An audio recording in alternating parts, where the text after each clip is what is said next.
തവാജ്ഞാചക്രസ്ഥം തപനശശികോടിദ്യുതിധരം പരം ശംഭും വന്ദേ പരിമിളിതപാർശ്വം പരചിതാ. യമാരാധ്യൻ ഭക്ത്യാ രവിശശിശുചീനാം അവിഷയേ നിരാലോകേലോകേ നിവസതി ഭാലോകഭുവനീ. സൗന്ദര്യലഹരിയിലെ 36 ശ്ലോകമാണ് ഇപ്പോൾ ചൊല്ലിയത്. കഴിഞ്ഞ 2 ശ്ലോകങ്ങളിലായിട്ട് ദേവിയുടെ സർവാത്മഭാവത്തെ, ഈ പ്രപഞ്ചത്തിലുള്ള സർവവും ദേവി തന്നെയാണ്. മനസ്ത്വം വ്യോമത്വം മരുതസി മരുത്സാരതിരസി എന്ന് മുതലായിട്ട് ആകാശവും വായുവും അഗ്നിയും ജലവും പൃഥ്വിയും മനസ്തത്വവും എല്ലാം അമ്മ തന്നെയാണ്. എല്ലാമായി പരിണമിച്ചിരിക്കുന്നത് ദേവി തന്നെയാണ്. ദേവിയിൽ നിന്ന് അന്യമായിട്ട് വേറൊന്നുമില്ല.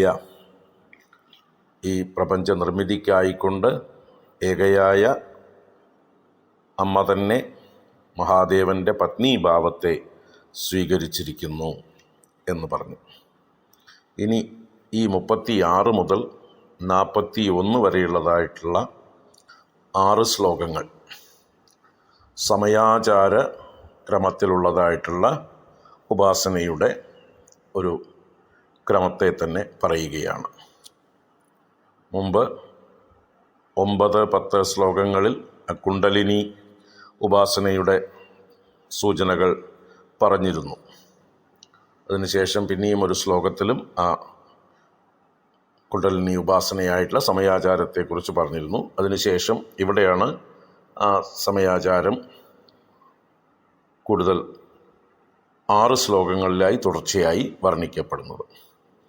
അപ്പോൾ ഇവിടെ അവരോഹണക്രമത്തിലുള്ളൊരു ധ്യാനമാണ് വർണ്ണിക്കുന്നത്. ഓരോ ശ്ലോകത്തിലും ഓരോ ചക്രത്തിൽ വെച്ച് മഹാദേവനെയും ദേവിയെയും ധ്യാനിക്കുന്നതായിട്ടുള്ള സമ്പ്രദായം. ഷഡാധാരങ്ങൾ താഴത്തുനിന്ന് പോകുമ്പോൾ മൂലാധാരം, മണിപൂരകം, സ്വാധിഷ്ഠാനം, അനാഹതം, വിശുദ്ധി, ആജ്ഞ, അത് കഴിഞ്ഞ് ഏറ്റവും മുകളിലായിട്ട് സഹസ്രാരം എന്നുള്ള കാര്യങ്ങൾ നമ്മൾ മുമ്പ് ചർച്ച ചെയ്തതാണ്. ഇവിടെ ഈ ശ്ലോകത്തിൽ 36 ശ്ലോകത്തിൽ തവ ആജ്ഞാചക്രസ്ഥം എന്നാണ് ആരംഭിച്ചത്. ആജ്ഞാചക്രത്തിൽ സ്ഥിതി ചെയ്യുന്നതായിരിക്കുന്ന ദേവിയുടെ ആ ഭാവത്തെയാണ് ഇവിടെ വർണ്ണിക്കുന്നത്. അപ്പോൾ ആജ്ഞാചക്രസ്ഥം, ആജ്ഞാചക്രത്തിൽ സ്ഥിതി ചെയ്യുന്നത്. ഇവിടെ തവ എന്നുള്ള ശബ്ദത്തിന് ദേവിയുടെ തന്നെയാണ്. ഏത് ഭാവത്തിലുള്ള കുണ്ടലിനി സ്വരൂപിണിയായ ദേവിയുടെ എന്ന് സൂചിപ്പിക്കാനാണ് തവ ശബ്ദം. ഇവിടെ കുണ്ടലിനി സ്വരൂപിണിയായ ദേവിയുടെ ആജ്ഞാചക്രത്തിൽ സ്ഥിതി ചെയ്യുന്നതായിട്ടുള്ള ആ തപന ശശികോടി ദ്യുതിധരം പരം ശംഭും വന്ദേ പരിമിളിത പാർശ്വം പരചിത എന്നാണ് ആദ്യത്തെ 2 വരി. അപ്പോൾ പരം ശംഭും വന്ദേ എന്നാണ്. പരനായ ശംഭുവിനെ, പരനെന്നറിയപ്പെടുന്ന ശംഭുവിനെ, മഹാദേവനെ അഹം വന്ദേ, ഞാൻ വന്ദിക്കുന്നു എന്നാണ്.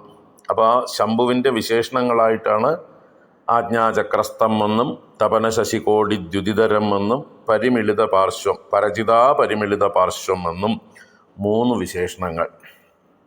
അപ്പോൾ കുണ്ടലിനി സ്വരൂപിണിയായിരിക്കുന്ന ദേവിയുടെ ആജ്ഞാചക്രം, മനസ്സിൻ്റെ സ്ഥാനമായിരിക്കുന്ന ഭ്രൂമധ്യത്തിൽ, നമ്മുടെ നെറ്റിയിലെ 2 പുരികങ്ങളുടെയും മധ്യത്തിലുള്ളതായിട്ടുള്ള ഭ്രൂമധ്യം എന്ന് പറയും.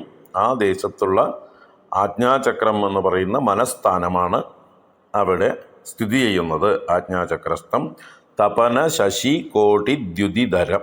തപനൻ സൂര്യനാണ്, ശശി ചന്ദ്രനാണ്. അപ്പോൾ സൂര്യചന്ദ്രന്മാരുടെ കോടിദ്യുതിയെ ധരിച്ചിരിക്കുന്നവൻ എന്ന് പറഞ്ഞാൽ അനേക കോടി സൂര്യചന്ദ്രന്മാരുടെ പ്രകാശത്തോടു കൂടിയവൻ, കോടി സൂര്യ സമപ്രഭനായിരിക്കുന്ന ശംഭുവിനെ എന്നാണ്. അപ്പോൾ ശംഭുവിനെ വളരെ തേജസ്സോടു കൂടിയിട്ടാണ് ഇവിടെ ധ്യാനിക്കുന്നത്. ഇനി പരിമിളിത പാർശ്വം പരജിത എന്ന് പറയുന്നുണ്ട് രണ്ടാമത്തെ വരിയിൽ. അപ്പോൾ പരജിത പരിമിളിത പാർശ്വം എന്ന് അന്വയിക്കണം.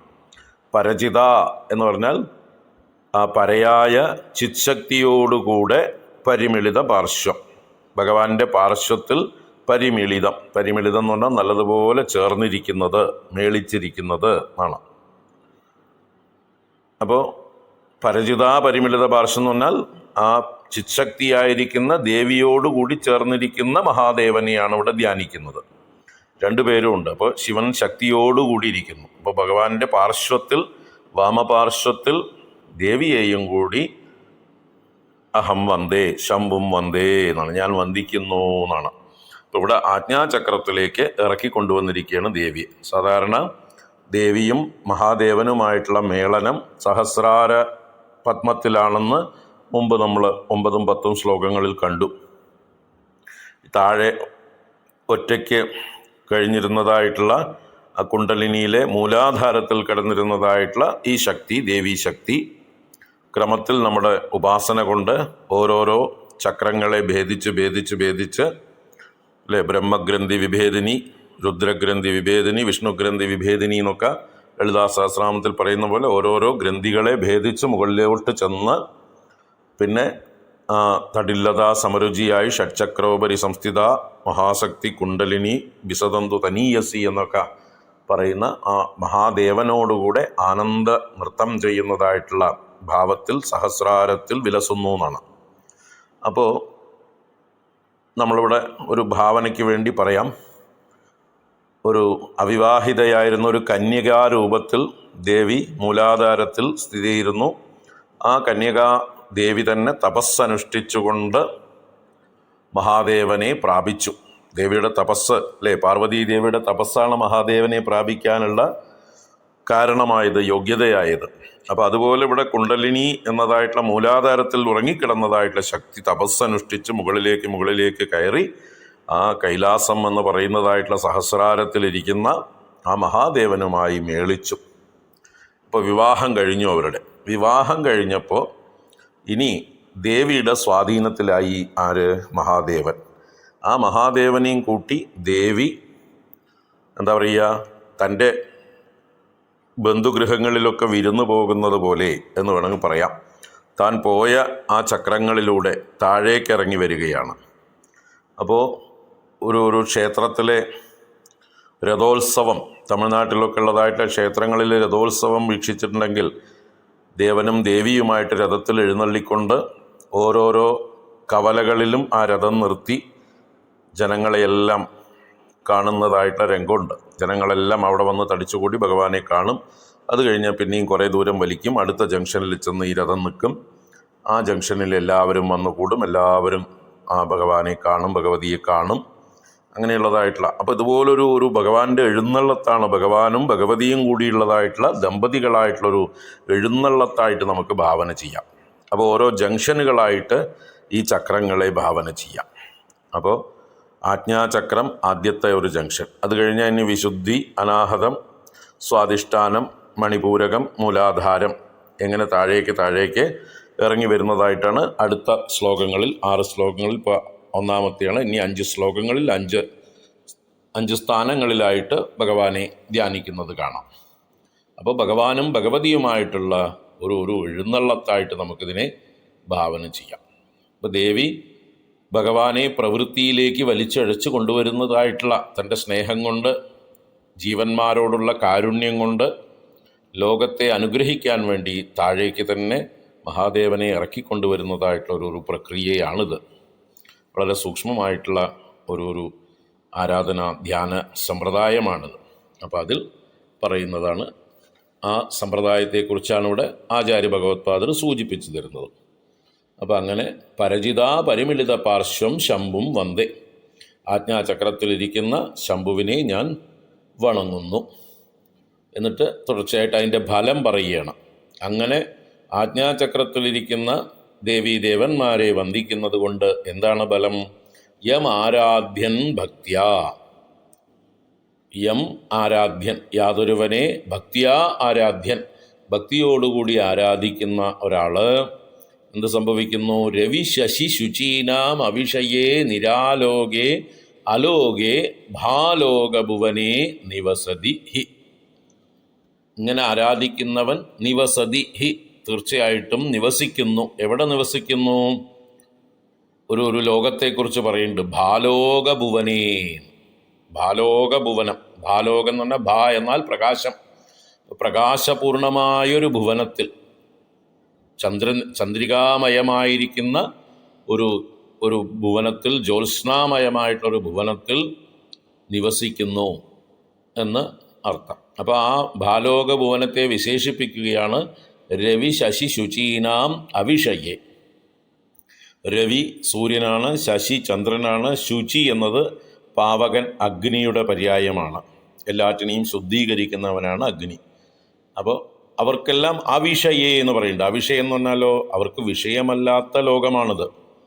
എന്നാൽ ന തത്ര സൂര്യോഭാതി ന ചന്ദ്രതാരകം എന്നൊക്കെ ഉപനിഷത്ത് പറയുന്നത് പോലെ സൂര്യനും ചന്ദ്രനും അഗ്നിക്കുമൊന്നും പ്രവേശനമില്ലാത്ത, അവർക്കൊക്കെ അവിഷയമായിരിക്കുന്ന, അവർക്ക് അതീതമായിരിക്കുന്ന ഒരു ലോകത്തിൽ, ഭാലോക ഭുവനത്തിൽ, നിരാലോകേ.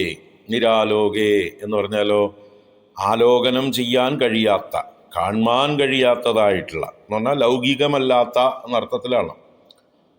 സാധാരണ നമ്മുടെ കണ്ണുകളെ കൊണ്ടൊന്നും കാണാൻ കഴിയാത്ത, ഇന്ദ്രിയങ്ങളെ കൊണ്ടൊന്നും ഗ്രഹിക്കാൻ കഴിയാത്തതായിട്ടുള്ള അലോകേ, നിരാലോകേ അലോകേ എന്നുണ്ട്. അലോകം എന്ന് പറഞ്ഞാലോ ലോകരൊന്നും ഇല്ലാത്തതായിട്ടുള്ള ഏകാന്തമായിട്ടുള്ള ഒരു ലോകത്ത്, ഭാലോകഭുവനെ നിവസതി, പ്രകാശപൂർണമായൊരു ലോകത്തിൽ വസിക്കുന്നു.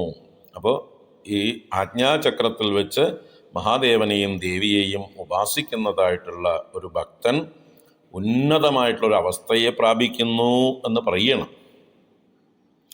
അവിടെ സൂര്യചന്ദ്രന്മാരൊന്നും പ്രകാശിക്കുന്നില്ല എന്ന് പറയുമ്പോൾ എന്നാൽ പ്രകാശപൂർണമാണ് അവിടെ എന്നും. അപ്പോൾ ഈ സൂര്യചന്ദ്രന്മാരുടെ പ്രകാശത്തിനൊക്കെ അപ്പുറത്തുള്ളതായിട്ടുള്ളൊരു പ്രകാശമാണ്. ഇപ്പോൾ സൂര്യൻ പ്രകാശിക്കുമ്പോൾ നമ്മൾ മെഴുകുതിരി കത്തിച്ചാൽ പ്രകാശിക്കുമോ? ഒരു മിന്നാമിനിങ്ങനെ പ്രകാശം ഉണ്ടാവുമോ സൂര്യപ്രകാശത്തിൽ പകലിൽ? അതുപോലെയാണ് എത്രയോ കോടി സൂര്യന്മാരുടെ പ്രഭയുള്ളതായിട്ടുള്ളൊരു ലോകത്തിലാണ് ഇയാൾ എത്തിച്ചേരുന്നത്. നമ്മുടെ ഭാഗവതത്തിലൊക്കെ വൈകുണ്ഠത്തെക്കുറിച്ചൊക്കെ വർണ്ണിക്കുമ്പോൾ അങ്ങനെയൊക്കെ പറയും, കണ്ണ് കാണില്ല അവിടെ എത്തിക്കഴിഞ്ഞാൽ എന്ന്. നമ്മുടെ കൃഷ്ണൻ അർജുനനെയും കൂട്ടിക്കൊണ്ട് വൈകുണ്ഠത്തിൽ പോകുന്നുണ്ട് സന്താനഗോപാലൻ കഥയിൽ. അപ്പോൾ അവിടെ എത്തുമ്പോൾ അർജുനന് കണ്ണ് കാണാതെയാവും, അത്രയ്ക്ക് പ്രകാശപൂർണമാണ് അവിടെ. പ്രകാശം കൊണ്ട് ബ്ലൈൻഡ് ആവുക. അപ്പോൾ പ്രകാശത്തിൻ്റെ ഒരു പരിധിയുണ്ട് നമുക്ക് കാണാൻ കഴിയുന്നത്, അല്ലേ? ഇപ്പോൾ രാത്രി നേരത്തൊക്കെ നമ്മൾ കാറിലൊക്കെ യാത്ര ചെയ്യുമ്പോൾ നേരിട്ട് ഹൈ ബീമിൽ ലൈറ്റ് അടിച്ച് വാഹനങ്ങൾ വന്നാൽ നമുക്ക് കണ്ണ് കാണാതെയാവും. അത്രയേ ഉള്ളൂ നമ്മുടെ കണ്ണിൻ്റെ കാഴ്ച. അപ്പോൾ വെളിച്ചം കൂടിയാലും നമുക്ക് കാണില്ല. അപ്പോൾ അതുപോലെയുള്ള പ്രകാശപൂർണമായിട്ടുള്ള നിഴലിൻ്റെ ലേശം പോലുമില്ലാത്ത ഒരു വൈകുണ്ഠ ലോകം പോലെയുള്ള ഒരു ലോകത്തിൽ ഈ ഭക്തൻ എത്തിച്ചേരുന്നു എന്ന് ഫലശ്രുതി പറഞ്ഞതാണ്. അപ്പോൾ ഏറ്റവും ശ്രേഷ്ഠമായൊരവസ്ഥയെ അയാൾ പ്രാപിക്കുന്നു എന്നുള്ള ആ ഉപാസനയുടെ ഫലത്തെ പറയുകയാണ്. വളരെ ശ്രേഷ്ഠമായിട്ടുള്ള ഒരു ഉപാസനാ ഭാവം. സ്ഥിതപ്രജ്ഞന്മാരുടെ ലക്ഷണമൊക്കെ ഭഗവത്ഗീതയിൽ പറയുമ്പോൾ യാ നിശാ സർവഭൂതാനാം തസ്യാം ജാഗർത്തി സംയമി യസ്യാം ജാഗ്രതി ഭൂതാനി സാ നിശാ പശ്യതോ മുനേഹേ എന്നൊക്കെ പറയും. അജ്ഞാനികൾക്ക് പ്രകാശിക്കുന്നതല്ല ജ്ഞാനികളുടെ ലോകം. ജ്ഞാനികൾ കാണുന്നത് അജ്ഞാനികൾ കാണുന്നില്ല. ജ്ഞാനികൾക്ക് പകലായിരിക്കുന്നത് അജ്ഞാനികൾക്ക് രാത്രിയായിരിക്കുന്നു എന്നൊക്കെയുള്ള ഭാഷ കൊണ്ടാണ് അവിടെ ഭഗവത്ഗീതയിൽ പറയുന്നത്. അപ്പോൾ അതുപോലെയുള്ളതായിട്ടുള്ളൊരു അനുഭവം എന്നാൽ അത്രയ്ക്ക് ശ്രേഷ്ഠമായിട്ടുള്ളൊരു ആനന്ദത്തെ അവർ അനുഭവിക്കുന്നു എന്ന്. അജ്ഞാനരഹിതമായിരിക്കുന്ന ആനന്ദപൂർണമായിരിക്കുന്ന ഒരു അവസ്ഥയെ അവർ പ്രാപിക്കുന്നു എന്ന് പറയാൻ വേണ്ടി ഉള്ള വാക്കുകളാണിതെല്ലാം. കാവ്യഭാഷയാണത്. വിശുദ്ധൗ തേ ശുദ്ധസ്ഫടിക വിശദം വ്യോമജനകം ശിവം സേവേ ദേവീമപി ശിവസമാനവ്യവസിതാം യയോഃ കാന്ത്യായാന്ത്യാഃ ശശികിരണസാരൂപ്യ സരണേ വിദൂതാന്തർദ്വാന്ത വിലസതി ചകോരീവ ജഗതീ. സൗന്ദര്യലഹരിയിലെ 37 ശ്ലോകമാണ് ഇപ്പോൾ ചൊല്ലിയത്. കഴിഞ്ഞ ശ്ലോകം മുതൽക്ക് ഇനി 41 ശ്ലോകം വരെ ഒരു ക്രമത്തിൽ ഉപാസനയെ, ദേവി ഉപാസനയെ മഹാദേവനോടുകൂടി പറയുന്നതായിട്ടുള്ള ആ ഉപാസനയെ വർണ്ണിക്കുകയാണ്. സമയാചാരം അല്ലെങ്കിൽ സമയമതം എന്നൊക്കെ പറയുന്നതായിട്ടുള്ള സമ്പ്രദായം കുണ്ടലിനി ഉപാസന തന്നെയാണ്. അപ്പോൾ മുകളിൽ നിന്ന് താഴോട്ട് ഇറങ്ങി വരികയാണ്. ഇന്നലെ അല്ലെങ്കിൽ കഴിഞ്ഞ ശ്ലോകത്തിൽ ആജ്ഞാചക്രസ്ഥിതനായിരിക്കുന്ന സൂര്യചന്ദ്രന്മാരുടെ കോടിദ്യുതിയോടുകൂടിയ ശംഭുവിനെ പരചിതാ പരിമിളിത പാർശ്വം, ചിത്ശക്തിയായ ദേവിയോടുകൂടി, പാർശ്വത്തിലിരിക്കുന്ന ദേവിയോടുകൂടിയവനായിട്ട് ആരാണോ വന്ദിക്കുന്നത്, ഭക്തിക്കുന്നത്, അവൻ സൂര്യചന്ദ്ര അഗ്നികൾക്കൊക്കെ അവിഷയമായിരിക്കുന്ന ഒരു ലോകത്തിൽ, മറ്റുള്ള ലൗകികന്മാർക്ക് ദർശിക്കാൻ പറ്റാത്തതായിട്ടുള്ള ഏകാന്തമായിരിക്കുന്ന ഒരു പ്രകാശപൂർണമായിരിക്കുന്ന ഒരു ഭുവനത്തിൽ, ഭാലോക ഭുവനേ നിവസതി എന്നു, ആ ഒരു ജ്ഞാനാനന്ദ ഭൂമികയിൽ അവർ വസിക്കുന്നു എന്ന് 36 ശ്ലോകം പറഞ്ഞു. അതിൻ്റെ തുടർച്ചയാണ് ഇവിടെ 37 ശ്ലോകം. അല്ലേ, ഭ്രൂമധ്യത്തിലാണ് ആജ്ഞാചക്രം, മനസ്തത്വമാണ് ആജ്ഞാചക്രം. അതിൻ്റെ താഴേക്ക് വരുമ്പോൾ കണ്ഠത്തിൽ അഥവാ തൊണ്ടയിൽ ആണ് വിശുദ്ധി എന്നതായിട്ടുള്ള ചക്രസ്ഥാനം. അത് ആകാശം എന്നതായിട്ടുള്ള ഭൂതമാണ് അവിടെ തത്വമായിരിക്കുന്നത്. അപ്പോൾ ആകാശതത്വത്തിൻ്റെ സ്ഥാനവും വിശുദ്ധി തത്വം, വിശുദ്ധി ചക്രം എന്നും അറിയപ്പെടുന്നതായിട്ടുള്ള കണ്ഠത്തിൽ ഉള്ള ഉപാസനയാണ് ഇവിടെ പറയുന്നത്. ഞാൻ ഇന്നലെ സൂചിപ്പിച്ചതുപോലെ ദേവി സഹസ്രാര പത്മത്തിലേക്ക് ചെന്ന്, താഴെ മൂലാധാരത്തിൽ നിന്ന് ഉയർന്നു പോയി സഹസ്രാരത്തിൽ ചെന്ന് ഭഗവാനെ വിവാഹം കഴിച്ച് ഭഗവാനുമായി അവിടെ നിന്ന് മേളിച്ച് ആനന്ദ നടനം നടത്തി, പിന്നീട് ഈ താഴെയുള്ള ഭൂമികകളിലേക്ക് ഭഗവാനെ എഴുന്നള്ളിച്ച് ആനയിച്ച് കൊണ്ടുവരുന്നതായിട്ടുള്ളൊരു എഴുന്നള്ളത്ത് പോലെ നമുക്കതിനെ ഭാവന ചെയ്യാം എന്ന് കണ്ടു. അപ്പോൾ കൊട്ടാരം വിട്ട് ഓരോ രാജപാതയിലൂടെയുള്ള യാത്രയാണ് അവിടെ, ഈ കുണ്ടലിനി മാർഗത്തിലൂടെയുള്ള യാത്ര. അതിൽ ഓരോ രാജവീതിയിലുള്ള ഓരോ ജംഗ്ഷനുകളിലും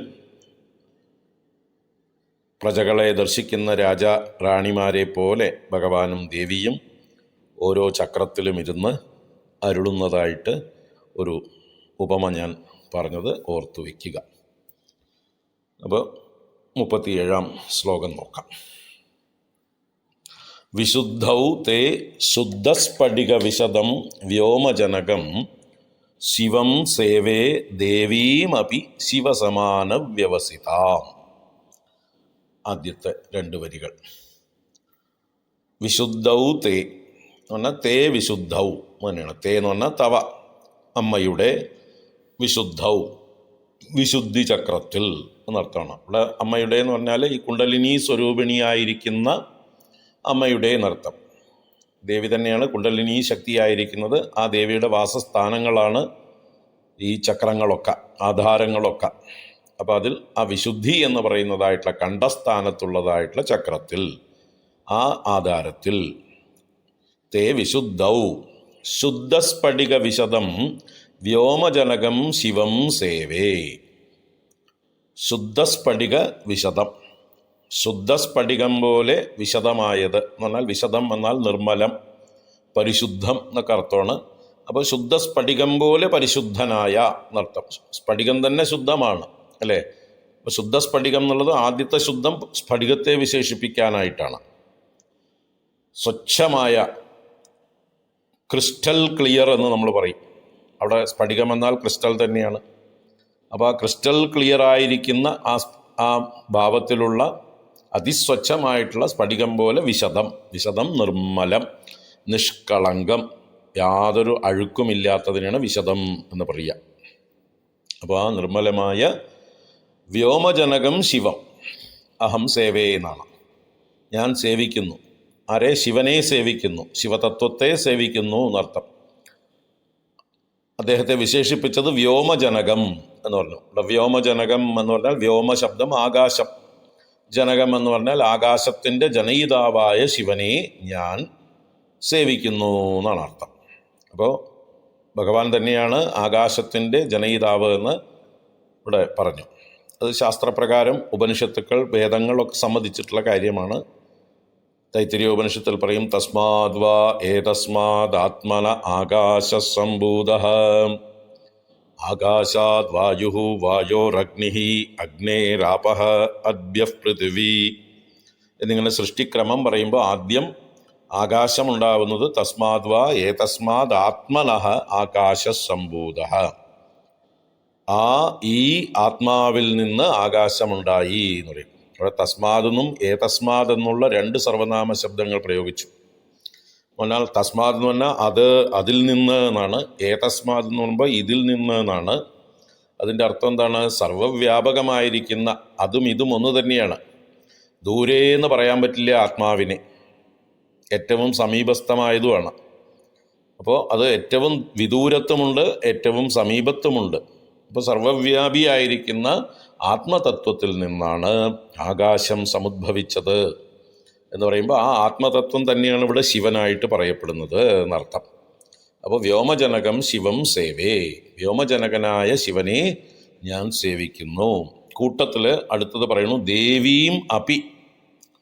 അപ്പം ദേവീം അപി സേവേ എന്നർത്ഥം, ദേവിയെയും സേവിക്കുന്നു, ദേവിയെ കൂടെ ഞാൻ സേവിക്കുന്നു. അപ്പോൾ ഭഗവാനെയും ഭഗവതിയും ചേർത്താണ് സേവ. എങ്ങനെയുള്ള ദേവിയും? ദേവിയെ വിശേഷിപ്പിക്കുകയാണ് ശിവസമാന വ്യവസിതാം, ശിവസമാന വ്യവസിതാം, ശിവന് സമാനമായ വ്യവസായത്തോടു കൂടിയവളായ ദേവിയെ എന്നർത്ഥം. വ്യവസായം എന്ന് പറഞ്ഞാൽ നിശ്ചയം, ഉദ്യമം ഒക്കെ അർത്ഥമാണ്. ഉദ്യമങ്ങൾക്കും നിശ്ചയങ്ങൾക്കും വ്യവസായം. അപ്പോൾ ദേവിയും ഭഗവാന്റെ അതേ ബിസിനസ്സിൽ തന്നെയാണ്. അപ്പോൾ ഭഗവാൻ എന്താ ചെയ്യുന്നത്? ഭഗവാൻ വ്യോമജനകൻ എന്ന് ഭഗവാനെ പറഞ്ഞു, ആകാശത്തെ ജനിപ്പിക്കുന്നവൻ എന്നും. അപ്പോൾ ദേവിയും അതുതന്നെയാണ് ചെയ്യുന്നത് എന്നർത്ഥം. അപ്പോൾ രണ്ടുപേരും കൂടി തന്നെയാണ് എന്തിനാണ് ചെയ്തത്? ആകാശത്തെ നിർമ്മിച്ചത് എന്നർത്ഥം. ശിവനും ശക്തിയും ചേർന്നപ്പോഴാണ് ആകാശമുണ്ടായത്. അപ്പോൾ രണ്ടുപേരും സമാന വ്യവസായത്തിലാണ് എന്ന് പറഞ്ഞാലോ, പാർട്ട്ണർഷിപ്പ് ബിസിനസ്സിലാണ് എന്നർത്ഥം. ഒരേ പ്രവൃത്തിയിൽ രണ്ടുപേരും കൂടി ചേർന്നിരിക്കുന്നു, എന്നിട്ട് ആകാശം നിർമ്മിച്ചു. ഇവിടെ ആകാശ ശബ്ദം കൊണ്ട് മറ്റ് ആകാശത്തിൻ്റെ പ്രോഡക്ട്സ് എല്ലാം പെട്ടു. അതിൽ ആകാശത്തിൻ്റെ ഒരു ഗുണമാണ് ശബ്ദം. ആ ശബ്ദം തന്നെയാണ് ഇവിടെ ഉദ്ദേശിക്കുന്നത്. ആ ശബ്ദത്തിൻ്റെ പ്രോഡക്റ്റുകൾ തന്നെയാണ് വേദങ്ങളൊക്കെ. അപ്പോൾ ശബ്ദത്തെയും അഥവാ നാദത്തെയും നാദബ്രഹ്മമായ വേദങ്ങളെയും എല്ലാം നിർമ്മിക്കുന്നത് ഈ ശിവനും ഭഗവതിയും കൂടിയിട്ടാണ്. അപ്പോൾ നമുക്ക് വേണ്ടതായിട്ടുള്ള എല്ലാ വിദ്യകളെയും നൽകുന്നത് ഈ അമ്മയും അച്ഛനും തന്നെയാണ്. അവർ തന്നെയാണ് എല്ലാ അറിവിനെയും സൃഷ്ടിച്ചത്. അപ്പോൾ അതൊക്കെ ഈ വ്യവസായം എന്നുള്ള പദത്തിൽ പെട്ടു.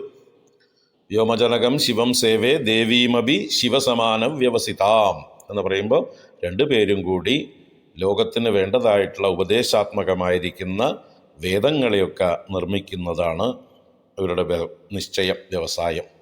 അപ്പം അങ്ങനെയുള്ള ദേവിയെ വിശുദ്ധി ചക്രത്തിൽ ദേവനോടുകൂടെ ധ്യാനിക്കുന്നു, സേവിക്കുന്നു എന്നർത്ഥം. വിശുദ്ധി കണ്ഠസ്ഥാനം പ്രത്യേകമായിട്ട് ഈ ശബ്ദബ്രഹ്മത്തിൻ്റെ സ്ഥാനം തന്നെയാണ്. അപ്പം അതുകൊണ്ട് ആ ഭാവത്തിലുള്ള ദേവിയെയും ദേവനെയും ആരാധിക്കുന്നു. അപ്പോൾ സ്ഫടിക സമാനമായിട്ട് ഭാവത്തിലാണ്, നിർമ്മലനായിട്ടാണ് ഭഗവാനെ ആരാധിക്കുന്നത്. എന്നിട്ട് അതിൻ്റെ ഫലം പറയുകയാണ് അടുത്ത രണ്ട് വരികൾ. യയോഹോ കാന്ത്യാ യാന്ത്യാഹ ശശികിരണ സാരൂപ്യ സരണേഹേ വിദൂത അന്തർദ്വാന്ത വിലസതി ചകോരീവ ജഗതി. യയോഹോ യാന്ത്യാഹ കാന്ത്യാഹ. യയോഹോ എന്ന് പറഞ്ഞാൽ ഏതൊരു രണ്ടുപേരുടെ എന്ന് പറഞ്ഞാൽ ഈ ശിവശക്തിമാരുടെ രണ്ടുപേരുടെയും യാന്ത്യാഹ എന്ന് പറഞ്ഞാൽ യാനം ചെയ്യുന്നത് എന്ന് പറഞ്ഞാൽ പ്രസരിക്കുക എന്നർത്ഥം, വ്യാപിക്കുക എന്നൊക്കെ അർത്ഥം. അങ്ങനെ പ്രസരിക്കുന്നതായിട്ടുള്ള കാന്തി, ഏത് കാന്തിയാണ്? ശശികിരണ സാരൂപ്യ സരണേഹേ കാന്ത്യാഹ. ശശികിരണം എന്ന് പറഞ്ഞാൽ ചന്ദ്രകിരണം, അതിന് സാരൂപ്യം സമാനമായിരിക്കുന്ന സരണേഹേ ആ പ്രവാഹത്തിൻ്റെ കാന്തി. അപ്പോൾ ചന്ദ്രകിരണങ്ങളുടെ പ്രവാഹത്തിന് തുല്യമായിട്ടുള്ള ആ കാന്തി കൊണ്ട്, കാന്തിയാൽ, കാന്ത്യാഹ ജഗതി എന്ന് പറഞ്ഞാൽ ജഗത്തുക്കൾ, ലോകങ്ങൾ, ലോകത്തിലുള്ള ജനങ്ങളെല്ലാവരും വിദൂത അന്തർദ്വാന്ത വിലസതി, അവരുടെ അന്തർദ്വാന്തം, ദ്വാന്തം എന്നാൽ അന്ധകാരം, ഇരുട്ട്. അപ്പോൾ അന്തർദ്വാന്തം എന്ന് പറഞ്ഞാലോ അകത്തുള്ള ഇരുട്ട് എന്ന് പറഞ്ഞാൽ അജ്ഞാനമാണ്. അത് വിദൂതം എന്ന് പറഞ്ഞാലോ നശിച്ചതായിട്ട്, കഴുകിക്കളഞ്ഞതായിട്ട്, ശുദ്ധീകരിക്കപ്പെട്ടതായിട്ട് എന്നൊക്കെ അർത്ഥമാണ്. അപ്പോൾ അവരുടെ ഉള്ളിലുള്ള അജ്ഞാനം അകന്നവരായിട്ട്, അജ്ഞാനം നശിച്ചവരായിട്ട് അവർ വിലസുന്നു. ഏതുപോലെ വിലസുന്നു? ചകോരീ ഇവ എന്നും പറഞ്ഞു. ചകോരി എന്ന് പറഞ്ഞാൽ ചകോരം, ചെമ്പോത്ത്, ഉപ്പൻ എന്നുള്ള പക്ഷിയാണ് ചകോരം.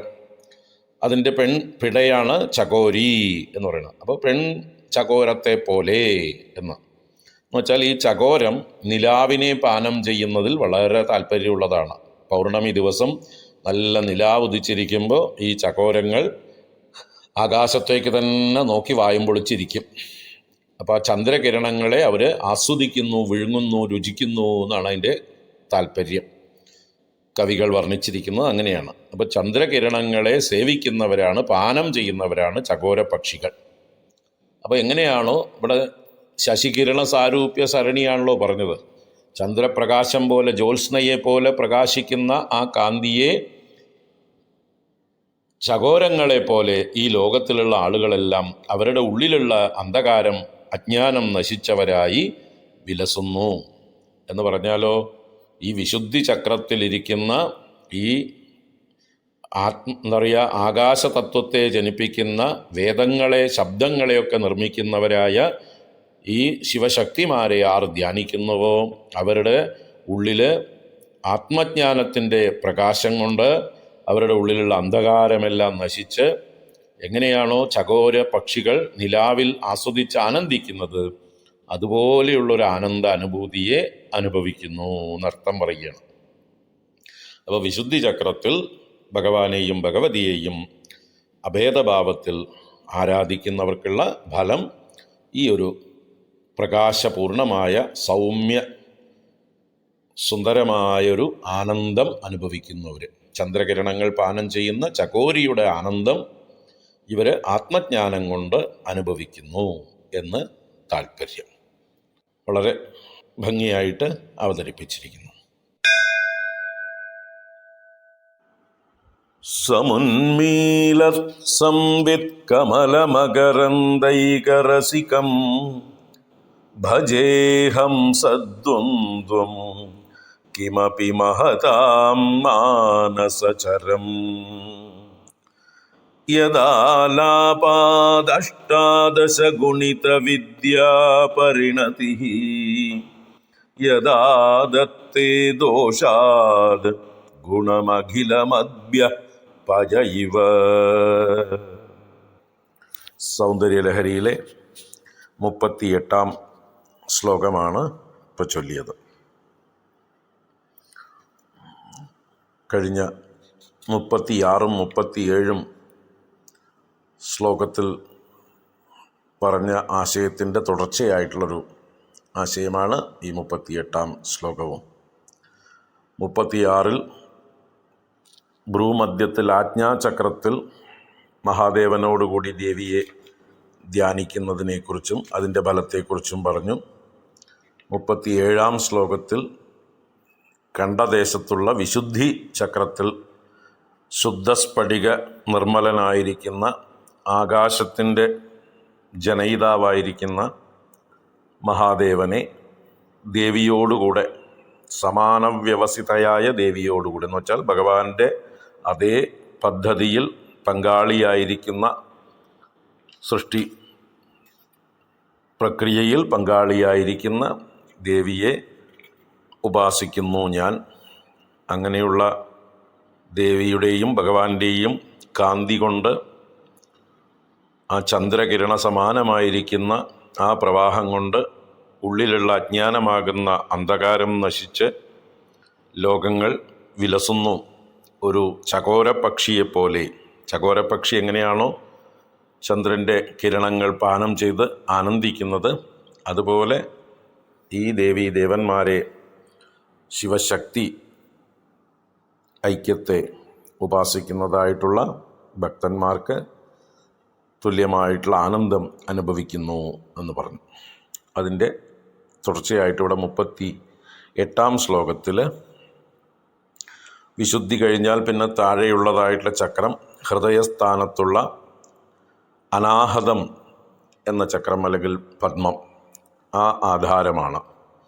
അപ്പോൾ ആ അനാഹത പദ്മത്തിൽ ഭഗവാനെയും ഭഗവതിയെയും ഹംസമിഥുനങ്ങളായിട്ടാണ് ഇവിടെ ധ്യാനിക്കുന്നതിനെക്കുറിച്ച് പറയുന്നത്. നോക്കാം നമുക്ക്. സമുന്മീലത് സംവിത് കമല മകരന്ദൈക രസികം ഭജേ ഹംസദ്വന്ദ്വം കിമപി മഹതാം മാനസചരം എന്നാണ് ആദ്യത്തെ 2 വരികൾ. അപ്പോൾ സമുന്മീലത് എന്ന് പറഞ്ഞാൽ സമ്യക് ഉന്മീലത്, നന്നായി വികസിക്കുന്നത് എന്നർത്ഥം. ആ വികസിച്ചിരിക്കുന്നത് നമുക്കർത്ഥം. ഉന്മീലനം ചെയ്യാന്ന് പറഞ്ഞാൽ വികസിക്കുക. എന്താണ് സംവിത് കമലം? സംവിത് കമലം എന്നാൽ കമലം താമരയാണ്. ഇവിടെ സംവിത് കമലം എന്നാൽ ജ്ഞാനരൂപമായ താമര. അപ്പം നന്നായി വികസിച്ച ജ്ഞാനരൂപമായ താമര പുഷ്പത്തിൽ അതിലെ മകരന്ദ ഏകരസികം. മകരന്ദം എന്നാൽ തേൻ തന്നെയാണ്. അപ്പോൾ അതിൻ്റെ മധുപാനത്തിൽ ഏകരസികം, മുഖ്യ താല്പര്യത്തോടുകൂടി രസത്തോടുകൂടിയിരിക്കുന്ന കിമപി ഹംസദ്വന്ദ്വം അഹം ഭജേ എന്നാണ്. കിമപി ഹംസദ്വന്ദ്വം, ഏതോ ഒരു ഹംസദ്വന്ദ്വത്തെ. ഹംസദ്വന്ദ്വം എന്ന് പറയുമ്പോൾ ഏകവചനമാണെങ്കിലും ദ്വന്ദ്വം 2നെ സൂചിപ്പിക്കുന്നതാണ് അല്ലേ? അപ്പോൾ ഹംസദ്വന്ദ്വങ്ങളെ എന്ന് നമ്മൾ മലയാളത്തിൽ അർത്ഥം എടുക്കാം. ഹംസമിഥുനങ്ങളെ എന്നർത്ഥം. കിമപി എന്ന് പറയുന്നത് ഏതോ ഒരു എന്ന് പറഞ്ഞാലും അനിർവചനീയങ്ങളായ എന്ന് പറയാൻ വേണ്ടിയിട്ടാണ്. ഇന്നത് എന്ന് പറയാൻ പറ്റാത്തതായിട്ടുള്ള അത്രയ്ക്കും മാഹാത്മ്യമേറിയതായിട്ടുള്ള ഹംസമിഥുനങ്ങൾ. സാധാരണ ലൗകിക ഹംസമിഥുനങ്ങളല്ല ഇവിടെ. അനിർവചനീയങ്ങളായ ദിവ്യങ്ങളായ ആ ഹംസമിഥുനങ്ങളെ അഹം ഭജെ. ആ ഹംസമിഥുനത്തെ ഒന്നുകൂടെ വിശേഷിപ്പിച്ചതാണ് മഹതാം മാനസചരം. ഹംസങ്ങൾക്ക് മാനസ സരസ് വലിയ ഇഷ്ടമായിട്ടുള്ള ഭൂമികയാണ്. ഹിമാലയത്തിൽ കൈലാസത്തിൽ മാനസ സരസ്സിലാണ് ഹംസങ്ങൾ ധാരാളം വിഹരിക്കുന്നത്. അപ്പം ഇവിടെ ഏത് മാനസം ആണ് ആണെങ്കിൽ മഹതാം മാനസചരം, മഹത്തുക്കളുടെ മാനസത്തിൽ ചരിക്കുന്നതാണ് ഈ ഹംസങ്ങൾ. അപ്പോൾ ഇവിടെ മഹജ്ജനങ്ങൾ എന്ന് പറഞ്ഞാൽ സജ്ജനങ്ങൾ അഥവാ യോഗികൾ, ധ്യാനിക്കുന്നവർ, ജ്ഞാനികൾ എന്നൊക്കെ അർത്ഥം. നന്നായി ഭഗവാനെയും ഭഗവതിയും ഈ സമയാചാര സമ്പ്രദായപ്രകാരം ക്രമത്തിൽ ചിട്ടയോടുകൂടെ വളരെ ശ്രദ്ധയോടുകൂടെ ഭക്തിയോടുകൂടെ ഉപാസിക്കുന്ന ആളുകളെയാണ് ഇവിടെ മഹാത്മാക്കൾ എന്ന് പറയുന്നത്. അങ്ങനെയുള്ള മഹാത്മാക്കളുടെ മനസ്സാകുന്ന സരസ്സിൽ ചരിക്കുന്നതാണ് ഈ ഹംസദ്വന്ദ്വം. അങ്ങനെയുള്ള ഹംസദ്വന്ദ്വം. അപ്പോൾ അവർ എന്തിലാണ് രസിക്കുന്നത്? ഈ അനാഹത പത്മത്തെ തന്നെയാണ് സമുന്മീല സംവിത് കമലം എന്ന് പറഞ്ഞത്. നന്നായി വികസിച്ച ജ്ഞാനമാകുന്ന കമലം എന്ന് സൂചിപ്പിച്ചത് അനാഹതമാകുന്ന പത്മത്തെയാണ്. ആ ഹൃദയസ്ഥാനത്തുള്ള അനാഹത പത്മം, ആ നല്ലതുപോലെ വികസിച്ചിരിക്കുന്നതായിട്ടുള്ള താമര, അത് ജ്ഞാനരൂപമായ താമരയാണ്. അതിലെ മകരന്ദ ഏകരസികം എന്ന് പറഞ്ഞാൽ ഇവിടെ സംവിത് കമലമാകുമ്പോൾ എന്തായിരിക്കും? മകരന്ദം ജ്ഞാനമാകുന്ന താമരയാകുമ്പോൾ അതിൽ ആ ജ്ഞാനത്തിൻ്റെ ആനന്ദം തന്നെയാണ് ഇവിടെ രസിക്കുന്നത്, ആസ്വദിക്കുന്നത്. അങ്ങനെ ആസ്വദിക്കുന്നതായിട്ടുള്ള മഹാത്മാക്കളുടെ മാനസചരമായിരിക്കുന്ന ഹംസദ്വന്ദ്വങ്ങളെ ഞാൻ ഭജിക്കുന്നു എന്ന് പറയുന്നു. എന്നിട്ട് ആ ഹംസദ്വന്ദ്വങ്ങളുടെ മഹത്വം പറഞ്ഞ് അതിൽ നിന്ന് കിട്ടുന്ന അനുഗ്രഹത്തെ സൂചിപ്പിക്കുകയാണ്. യദാലാപാത് അഷ്ടാദശഗുണിത വിദ്യാപരിണതി. യദാലാപാത് എന്ന് പറഞ്ഞാൽ യേഷാം ആലാപാത് എന്നർത്ഥമാണ്. ഏത് 2 പേരുടെ അല്ലെങ്കിൽ യോഹോ ആലാപാത്, ഈ രണ്ടു പേരുടെയും പരസ്പര ആലാപനം അഥവാ സല്ലാപനം, ഇവർ തമ്മിലുള്ള സംവാദം, സംലാപം, ഹംസങ്ങൾ തമ്മിൽ, ഇണകൾ തമ്മിൽ കളകള ശബ്ദത്തിൽ സംലപിക്കുന്നത് പോലെ പാർവതീ പരമേശ്വരന്മാരുടെ സംലാപത്തിൽ നിന്നാണ് എന്തുണ്ടായിട്ടുള്ളത്? അഷ്ടാദശഗുണിത വിദ്യാപരിണതി. അഷ്ടാദശഗുണിതം എന്ന് പറഞ്ഞാൽ 18 പിരിഞ്ഞിരിക്കുന്ന, 18 വിധത്തിലുള്ളതായിരിക്കുന്ന, കണക്കാക്കപ്പെടുന്ന വിദ്യാപരിണതി, വിദ്യകളുടെ പരിണാമം, ഉൽപ്പത്തി എന്നർത്ഥം. അപ്പോൾ മഹാദേവനും പാർവതീദേവിയും തമ്മിലുള്ള ഈ ഹംസമിഥുനങ്ങളുടെ സല്ലാപത്തിൽ നിന്നാണ് 18 വിദ്യകൾ ഉണ്ടായി വന്നത് എന്ന് പറയണം.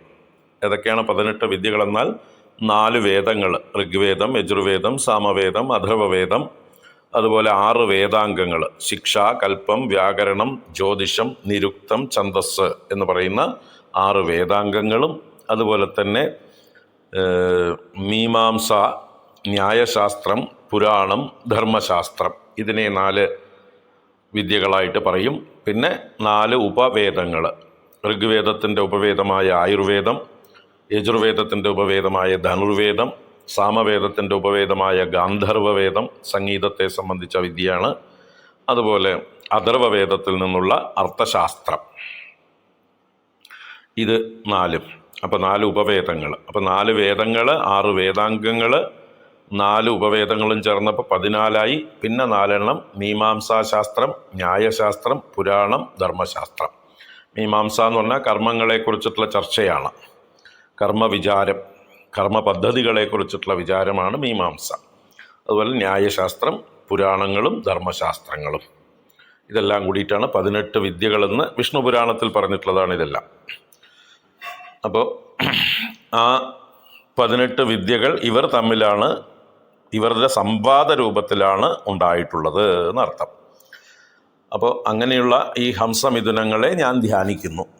ഏതാദത്തെ ദോഷാത് ഗുണം അഖിലം അദ്ഭ്യഃ പയ ഇവ എന്നും കൂടി പറഞ്ഞു. ഏത് എന്ന് പറഞ്ഞാൽ ഏത് ഹംസങ്ങളാണോ ആദത്തെ സ്വീകരിക്കുന്നു, എന്തിൽ നിന്ന്? ദോഷാത് ഗുണം അഖിലം, അഖിലം ഗുണം ആദത്തെ. അപ്പോൾ ഏത് വസ്തുവിനെ കൊടുത്താലും അതിലെ ഗുണദോഷ സമ്മിശ്രമായ വസ്തുവിൽ നിന്ന് അഖിലം ഗുണത്തെ ആദത്തെ, ഗുണങ്ങളെ മാത്രം സ്വീകരിക്കുന്നു. ഏതുപോലെ? അദ്ഭ്യഃ പയ ഇവ. ഹംസങ്ങളുടെ ഒരു പ്രത്യേകതയാണ് പാലും വെള്ളവും കൂടി ചേർത്ത് കൊടുത്താൽ അതിൽ നിന്ന് പാല് മാത്രം വേർതിരിച്ച് കുടിക്കുക, എന്നിട്ട് വെള്ളം ബാക്കി വയ്ക്കും. അപ്പോൾ അദ്ഭ്യഃ എന്ന് പറഞ്ഞാൽ വെള്ളങ്ങളിൽ നിന്ന്, പയഃ എന്ന് പറഞ്ഞാൽ പാല്, ഇവ എന്ന് പറഞ്ഞാൽ പോലെ. അപ്പോൾ വെള്ളവും പാലും കൂടി കലർന്നു കൊടുക്കുമ്പോൾ അതിലെ പാല് മാത്രം വേർതിരിച്ച് കുടിക്കുന്ന ഹംസങ്ങളെപ്പോലെ ഈ ഹംസമിഥുനങ്ങൾ ഈ ലോകത്തിലുള്ള സർവ്വവസ്തുക്കളുടെയും ഗുണങ്ങളെ സ്വീകരിക്കുന്നു, ആഗിരണം ചെയ്യുന്നവരാണ് എന്ന് പറയുകയാണ്. അപ്പോൾ ഈ ഹംസമിഥുനങ്ങളെ ധ്യാനിച്ചാൽ തീർച്ചയായിട്ടും നമുക്കും ആ ഹംസങ്ങളുടെ വിവേക സാമർഥ്യം, അല്ലേ, നിത്യാനിത്യ വിവേകം, ആത്മാനാത്മ വിവേകം, ദൃഗ്ദൃശ്യ വിവേകം ഒക്കെ ചെയ്യാനുള്ള സാമർഥ്യമുണ്ടാവുകയും ആത്മജ്ഞാനമുണ്ടാവുകയും ചെയ്യും എന്നർത്ഥം. വേർതിരിച്ചെടുത്തു കഴിഞ്ഞാൽ ആത്മ അനാത്മ വിവേചനം ചെയ്ത് ആത്മതത്വത്തെ അറിയാനുള്ള സാമർഥ്യവും, അതുപോലെ തന്നെ 18 വിദ്യകൾ ഈ ഹംസമിഥുനങ്ങളുടെ സംവാദത്തിൽ നിന്നാണ് ഉണ്ടായതല്ലോ. അപ്പോൾ ആ ഹംസമിഥുനങ്ങളെ ഉപാസിക്കുന്നത് കൊണ്ട് ഈ 18 വിദ്യകളും ഈ ഉപാസകന്മാർക്ക് അധീനത്തിലാകും, സ്വാധീനത്തിലാകും എന്നർത്ഥം. പറയാതെ പറഞ്ഞിരിക്കുകയാണ്. അപ്പോൾ അനാഹത ചക്രത്തിൽ ജ്ഞാനമാകുന്ന മകരന്തം ആസ്വദിക്കുന്നതായിട്ടുള്ള മഹാത്മാക്കളുടെ ചരങ്ങളായിരിക്കുന്ന അനിർവചനീയങ്ങളായ ആ ഹംസദ്വന്ദ്വങ്ങളെ ഞാൻ ഭജിക്കുന്നു. പാർവതീ പരമേശ്വരന്മാരെ ഞാൻ ഹംസരൂപത്തിൽ ഭജിക്കുന്നു. അവരുടെ സംവാദത്തിൽ നിന്നാണ് 18 വിദ്യകൾ ആവിർഭവിച്ചത്. അവരെങ്ങനെയാണോ ഗുണദോഷ സമ്മിശ്രമായ വസ്തുക്കളിൽ നിന്ന് ഗുണത്തെ മാത്രം സ്വീകരിക്കുന്നത്, പാലിൽ നിന്ന് പാലും വെള്ളവും കൂട്ടിവെച്ചതിൽ നിന്ന് പാല് സ്വീകരിക്കുന്നത് പോലെ എന്നാണ് അക്ഷരാർത്ഥം. അപ്പോൾ അതിൻ്റെ താല്പര്യത്തിൽ ഫലവും വന്നു. ഇവരെ ഉപാസിക്കുന്നവർക്ക് 18 വിദ്യകളും സ്വായത്തമാകുന്നു. അതുപോലെ തന്നെ അനാത്മ വിവേചനം ചെയ്ത് ആത്മതത്വത്തെ സ്വന്തമാക്കാൻ, ആത്മതത്വത്തെ സ്വായത്തമാക്കാൻ, ആത്മസാക്ഷാത്കാരത്തിനുള്ള സാമർഥ്യവും വന്നു ചേരുന്നു എന്ന് താല്പര്യം. അപ്പോൾ ഒരു ഉപാസനാവിധിയെക്കുറിച്ച് പറഞ്ഞതാണ്. ഒരിക്കൽ കൂടെ ചൊല്ലിയിട്ട് സമർപ്പിക്കാം. സമുന്മീലത് സംവിത് കമലമകരന്ദൈകരസികം ഭജേഹം സദ്വന്ദ്വം കിമപി മഹദാം മാനസചരം യദാലാപാദഷ്ടാദശഗുണിത വിദ്യാപരിണതി യദാ ദത്തേ ദോഷാദ് ഗുണമഖിലമദ്യ പയൈവ. ഇപ്പോൾ 3 ആധാര ചക്രങ്ങളിലുള്ള ധ്യാന സ്വരൂപത്തെക്കുറിച്ചാണ് വർണ്ണിച്ചത്. ഇനിയും 3 ശ്ലോകങ്ങൾ കൂടെയുണ്ട്. താഴേക്കുള്ളതായിട്ടുള്ള 3 ചക്രങ്ങൾ: സ്വാധിഷ്ഠാനം, മണിപൂരകം, മൂലാധാരം. അതുവരയ്ക്കുള്ള 41ാമത്തെ ശ്ലോകം വരയ്ക്കാണ്. അപ്പോൾ ആ 41 വരെയുള്ള ശ്ലോകങ്ങളെ ആനന്ദലഹരി എന്നും പറയപ്പെടുന്നു. അതിനുശേഷമാണ് ശരിക്കുള്ള സൗന്ദര്യലഹരി ആരംഭിക്കുന്നത്. ഭഗവതിയുടെ, ത്രിപുരസുന്ദരിയുടെ കേശാദിപാദ ഡീറ്റെയിൽ ആയിട്ടുള്ള വർണ്ണന, ആ ദേവിയുടെ നിരുപമമായ സൗന്ദര്യത്തെ, എന്തൊരു വസ്തുവിനും ലോകത്തിൽ നമ്മൾക്കറിയപ്പെടുന്നതായിട്ടുള്ള ഒരു വസ്തുവിനെയും ദേവിയുടെ ഓരോ അവയവങ്ങളുടെയും ലക്ഷണത്തിനോട്, സൗന്ദര്യത്തിനോട് ഉപമിക്കാൻ സാധ്യമല്ല എന്ന് ആദിശങ്കര ഭഗവത്പാദർ നമുക്ക് വ്യക്തമാക്കി തരുന്നുണ്ട്. ആ സൗന്ദര്യലഹരി ശരിക്കും ആസ്വദിച്ച് ആരംഭിക്കുന്നത് 42ാം ശ്ലോകം മുതൽക്കാണ്. അപ്പം 41 വരെയുള്ള ഭാഗത്തെ ആനന്ദലഹരി എന്ന് വിളിക്കുന്നു. ഈ 41 വരെയുള്ളതായിട്ടുള്ള ശ്ലോകങ്ങൾ സാക്ഷാൽ മഹാദേവൻ തന്നെ നിർമ്മിച്ചതാണ് എന്ന് ഐതിഹ്യങ്ങൾ പറയുന്നു. ബാക്കിയുള്ളത് ശങ്കരാചാര്യർ എഴുതി ചേർത്തതെന്നും. കാരണം 100 ശ്ലോകങ്ങൾ സാക്ഷാൽ മഹാദേവൻ തന്നെ എഴുതിയത്.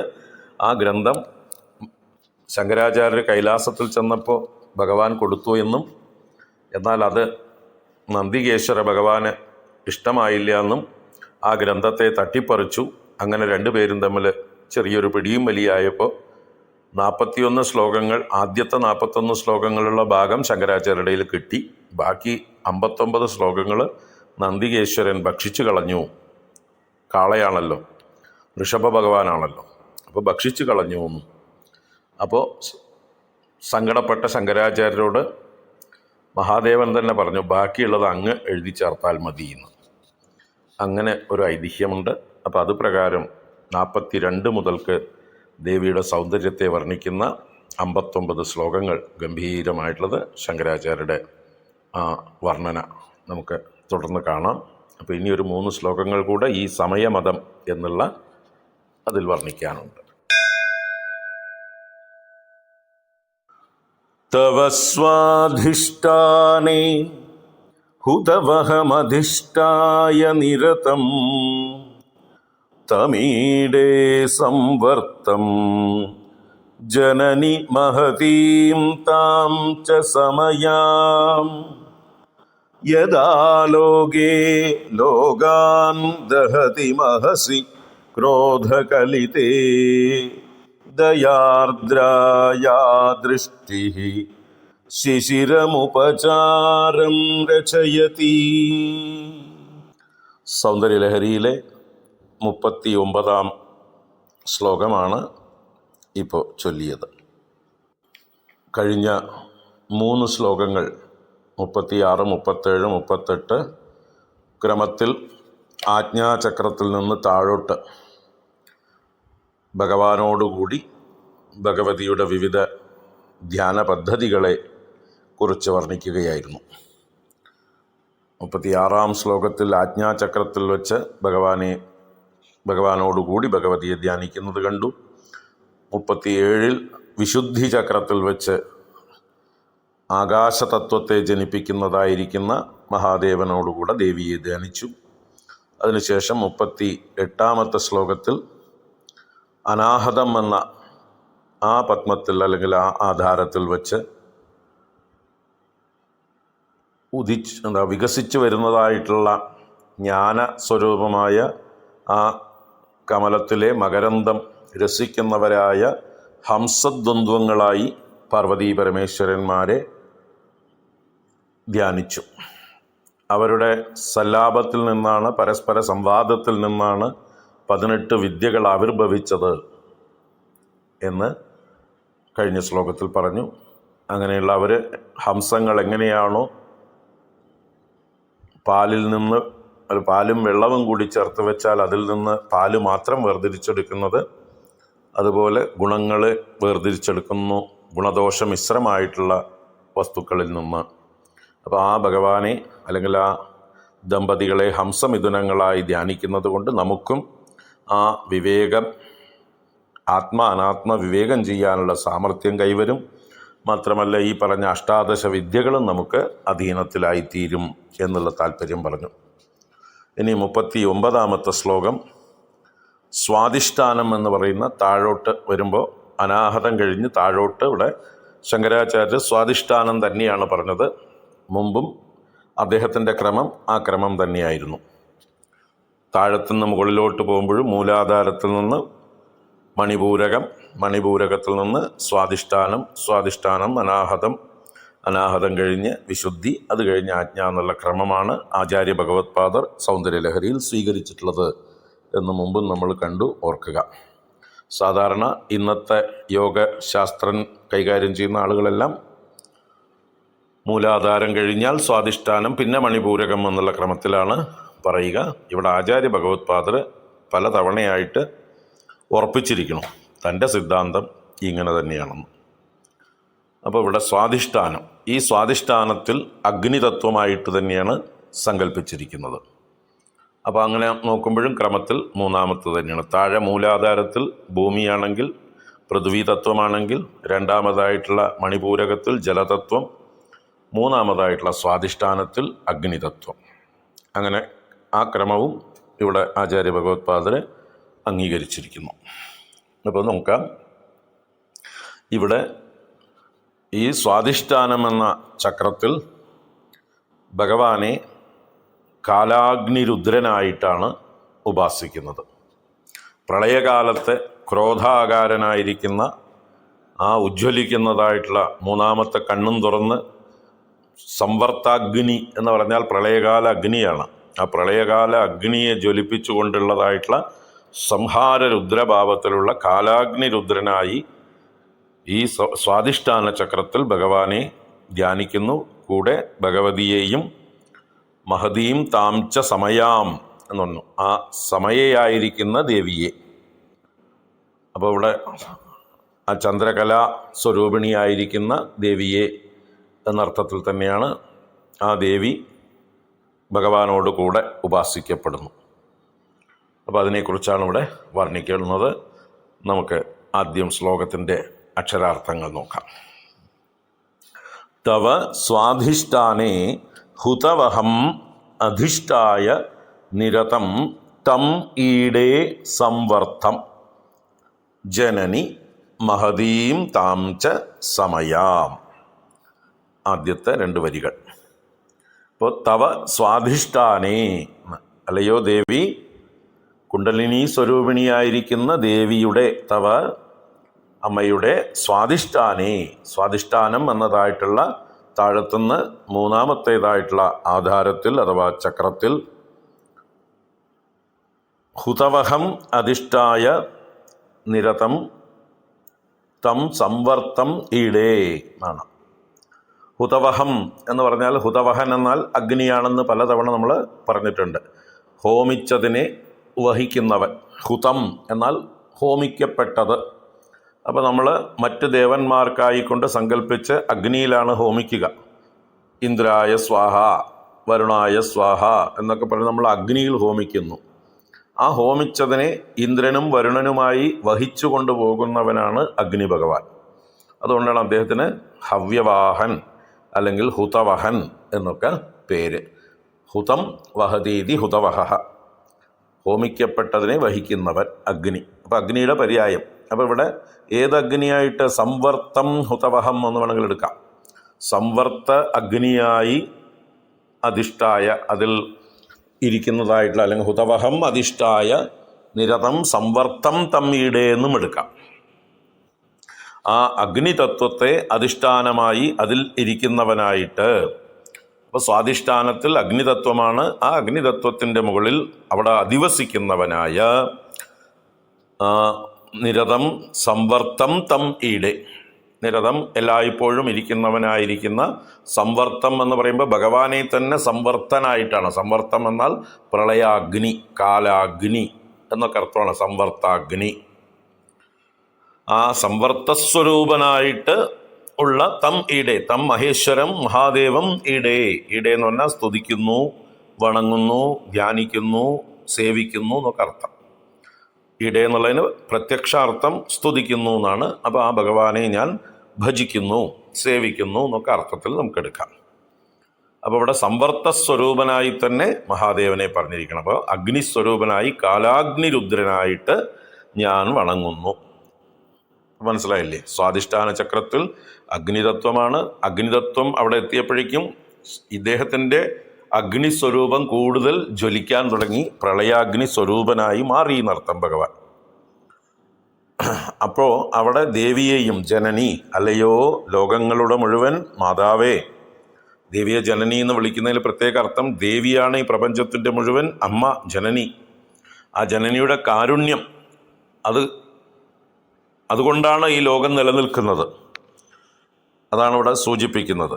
ആ ജനനി മഹതീം താംച സമയാം, മഹതിയായിരിക്കുന്ന ആ സമയാശക്തിയെയും ചന്ദ്രകലാശക്തി എന്ന ദേവിയെയും ആ മഹതിയെയും ഞാൻ സ്തുതിക്കുന്നു എന്നർത്ഥം.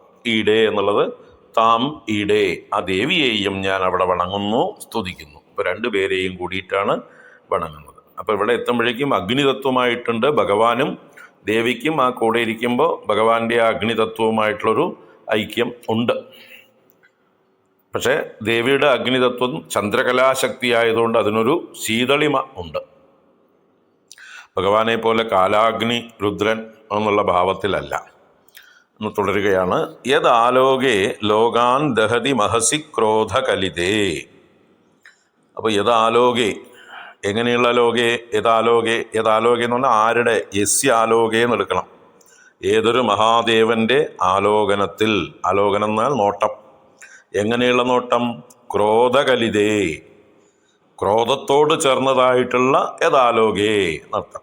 അപ്പോൾ ഭഗവാൻ സംഹാരരുദ്രനാവുമ്പോൾ ക്രോധം കൂടി വർദ്ധിക്കും.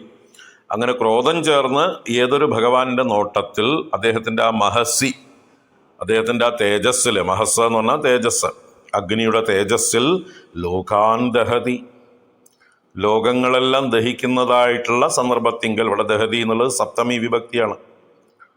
യഥാലോകേ എന്നുള്ളതും സപ്തമി, ക്രോധകലിതേ മഹസി ലോകാൻ ദഹതി സതി. അപ്പം സതി സപ്തമി എന്നൊരു പ്രയോഗമുണ്ട്. ഇൻ ദ മീൻ വൈൽ എന്നൊക്കെ അർത്ഥത്തിൽ, ഇൻ ദ സെയിം ടൈം എന്നൊക്കെ അർത്ഥം, അറ്റ് ദ സെയിം ടൈം എന്നൊക്കെ പറയുന്ന പോലെയുള്ള അർത്ഥമാണ് സതി സപ്തമി. അങ്ങനെയായിരിക്കുന്ന സന്ദർഭത്തിങ്കൽ എന്ന് എടുക്കണം.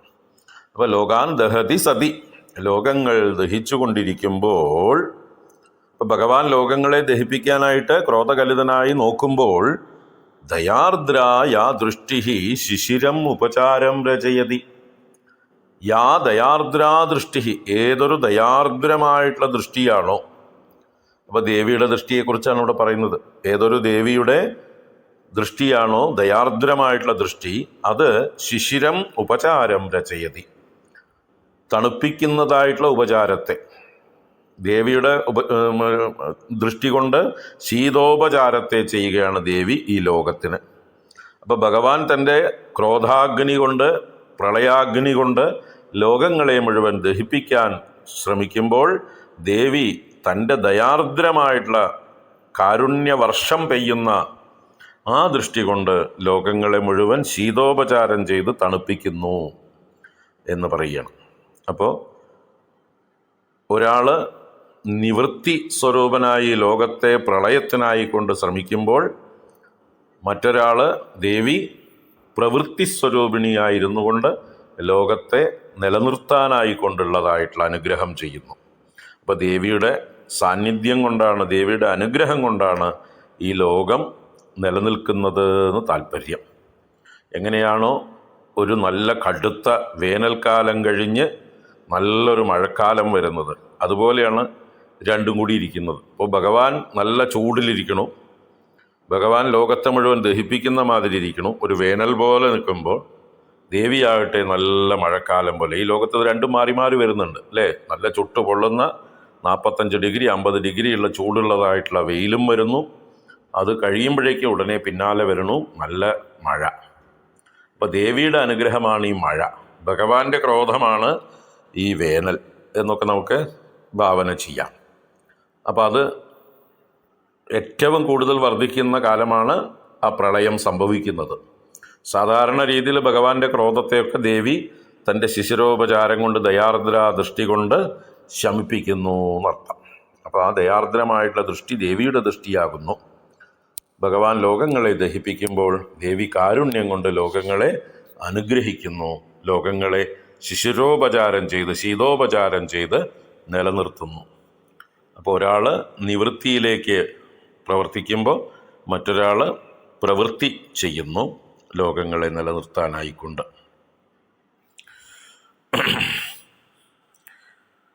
ഇപ്പോൾ രണ്ടുപേരും വിപരീത ഭാവമാണെങ്കിലും ഒരമ്മയും അച്ഛനും മക്കളോട് എങ്ങനെയാണ് പെരുമാറുക അതുപോലെ. ഇപ്പോൾ കുട്ടികൾ എന്തെങ്കിലും തെറ്റ് ചെയ്താൽ അച്ഛൻ ക്രോധിച്ച് ചിലപ്പോൾ വടിയൊക്കെ എടുത്ത് കുട്ടിയെ അടിക്കാനായിട്ട് വരുന്നതായിട്ടുള്ള സന്ദർഭത്തിൽ അമ്മ ഇടയിൽ വീഴും. അമ്മ ഇടയിൽ വന്ന് തടഞ്ഞ് ഒരു നോട്ടം നോക്കിയാൽ മതി അച്ഛനെ. ചിലപ്പോൾ ആ വടി അങ്ങോട്ട് പിടിച്ചു വാങ്ങി കുട്ടിയെ തൻ്റെ സാരിയുടെ മറവിലേക്ക് ഒളിപ്പിക്കും, രക്ഷിക്കും. അപ്പോൾ അതാണ് ഇവിടെ ജനനി എന്നുള്ള വിളിയുടെ അർത്ഥം.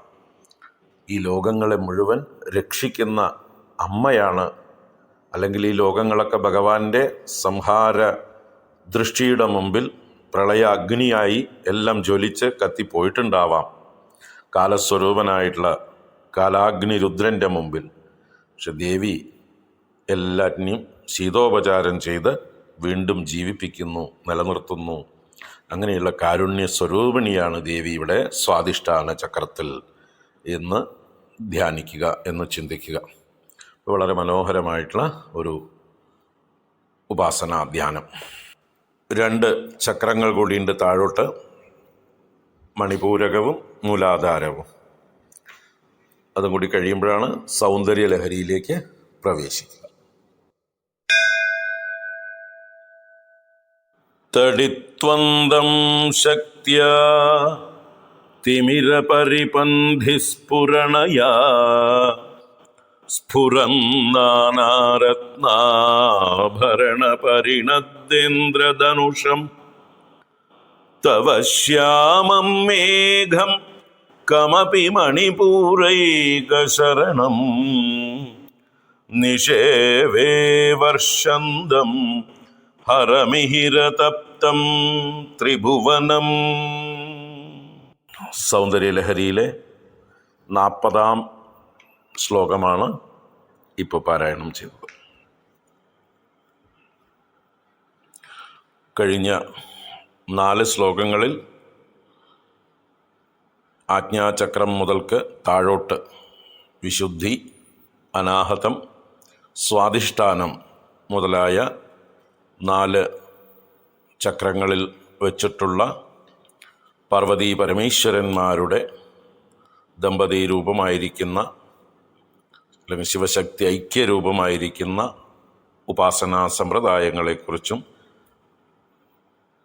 അതിൻ്റെ ഫലങ്ങളെക്കുറിച്ചും കണ്ടു നമ്മൾ.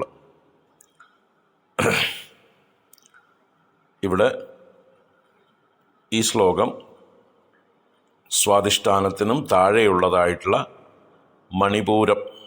മണിപൂരകം എന്നൊക്കെ അറിയപ്പെടുന്നതായിട്ടുള്ള ജലമയമായിരിക്കുന്ന ചക്രത്തിൽ മഹാദേവനെയും ദേവിയെയും എങ്ങനെയാണ് ഉപാസിക്കുന്നത്, ഏത് ഭാവത്തിലാണ് ഉപാസിക്കുന്നത് എന്ന് വർണ്ണിക്കുകയാണ്. അപ്പോൾ മണിപൂര ചക്രം അല്ലെങ്കിൽ മണിപൂരാധാരം ജലമയമായതാണെന്ന് നമ്മൾ കണ്ടു. ആ ജലമയമായ ആധാരത്തിൽ ഭഗവാനെ ഒരു മേഘ സമാനനായിട്ടാണ് ഇവിടെ ഉപാസിക്കുന്നത്.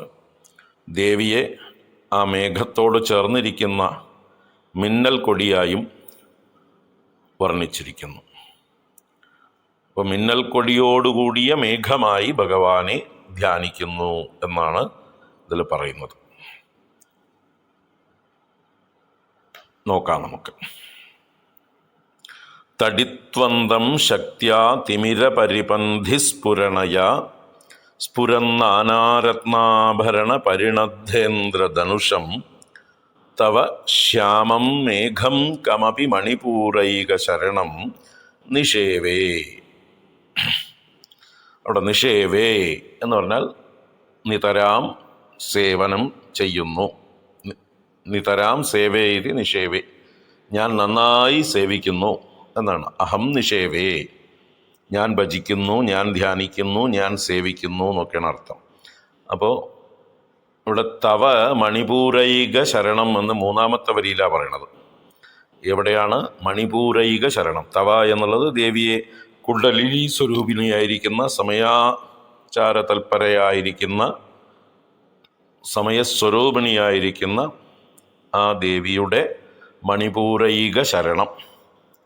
മണിപൂരം എന്ന ആ ചക്രത്തിൽ കുടികൊള്ളുന്നവൻ എന്നർത്ഥം. അവിടെ കുടികൊള്ളുന്നതായിട്ടുള്ള കമപി ശ്യാമം മേഘം നിഷേവേ, ഏതോ ഒരു കാർമേഘത്തെ ഞാൻ സേവിക്കുന്നു എന്നാണ്. ഇവിടെ ശ്യാമം മേഘം എന്ന് പറഞ്ഞത് ഭഗവാനെ തന്നെയാണ്. മഹാദേവൻ അവിടെ എത്തുമ്പോഴേക്കും തണുത്തു.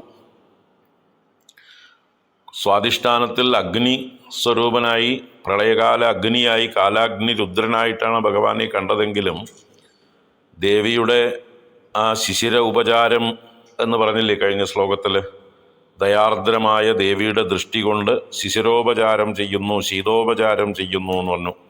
അപ്പം അങ്ങനെയുള്ള ദേവിയുടെ ദൃഷ്ടിപാതം കൊണ്ട് മഹാദേവനും താഴേക്ക് വന്നപ്പോഴേക്കും മണിപൂരത്തിലെത്തിയപ്പോഴേക്കും ആള് തണുത്തു കഴിഞ്ഞു, മേഘരൂപനായി കഴിഞ്ഞു. ദേവിയും ഭഗവാനും കൂടെ ഒരു മിന്നലോടുകൂടിയ മേഘമായി തീരുകയാണ്. അപ്പോൾ അവിടെ തവ മണിപൂരൈക ശരണം കമപി ശ്യാമം മേഘം നിഷേവേ, അമ്മയുടെ ആ മണിപൂരത്തിൽ വസിക്കുന്നവനായിരിക്കുന്ന ഒരു അനിർവചനീയനായ, അതാണ് കമപി എന്ന് പറഞ്ഞത്, ഏതോ ഒരു എന്ന് പറഞ്ഞാൽ എന്താണെന്ന് പറയാൻ പറ്റാത്തതായിട്ടുള്ള ആ ശ്യാമവർണ്ണത്തിലുള്ള അല്ലെങ്കിൽ കാർമേഘരൂപിയായിരിക്കുന്ന മഹാദേവനെ നിഷേവേ. കാരണം അദ്ദേഹം എന്ത് ചെയ്യുന്നുണ്ട്? വർഷന്തം ഹരമിഹിരതപ്തം ത്രിഭുവനം എന്ന് പറയുന്നുണ്ട്. ഹരമിഹിരതപ്തം ത്രിഭുവനം വർഷന്തം ശ്യാമം മേഘം നിഷേവേ എന്നാക്കണം. അപ്പോൾ ഹരമിഹിരതപ്തം എന്ന് പറഞ്ഞാൽ, ഹരമിഹിരതപ്തം എന്നാൽ മിഹിരൻ സൂര്യനാണ്. സൂര്യനാൽ തപിപ്പിക്കപ്പെടുന്നത് ത്രിഭുവനങ്ങളും. അപ്പോൾ ഏത് കാലത്തെ സൂര്യൻ? ഹര ശബ്ദം കൊണ്ടവിടെ പ്രളയകാലത്തെ സൂര്യനെയാണ് സൂചിപ്പിക്കുന്നത്. ഭഗവാൻ തന്നെയാണ് സൂര്യനായും ഇരിക്കുന്നത്. അപ്പോൾ ഭഗവാന്റെ വിഭൂതിയായ സൂര്യൻ പ്രളയകാലത്ത് ഉജ്ജ്വലമായി ജ്വലിക്കുന്നു, 3 ലോകങ്ങളെയും തപിപ്പിക്കുന്നു. അങ്ങനെയാണ് പ്രളയം ഉണ്ടാവുക. അപ്പോൾ അങ്ങനെ പ്രളയകാലത്തെ മിഹിരനാണ് ഹരമിഹിരൻ. അദ്ദേഹത്താൽ, ആ സൂര്യനാൽ, പ്രളയകാല സൂര്യനാൽ തപിപ്പിക്കപ്പെടുന്ന ത്രിഭുവനത്തെ വർഷന്തം എന്നാണ്. വർഷന്തം എന്ന് പറഞ്ഞാലോ ആ 3 ലോകങ്ങളെയും വർഷിക്കുന്നവൻ.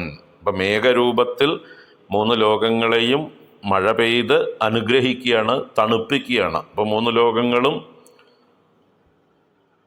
പ്രളയകാല സൂര്യനാൽ ദഹിച്ചു പോകാതെ രക്ഷിക്കുന്ന ഒരു ഭാവത്തിലേക്ക് മഹാദേവൻ മാറിക്കഴിഞ്ഞു ദേവിയുടെ സാന്നിധ്യം കൊണ്ട്, ദേവിയുടെ ശീതോപചാരം കൊണ്ട് ഒക്കെ.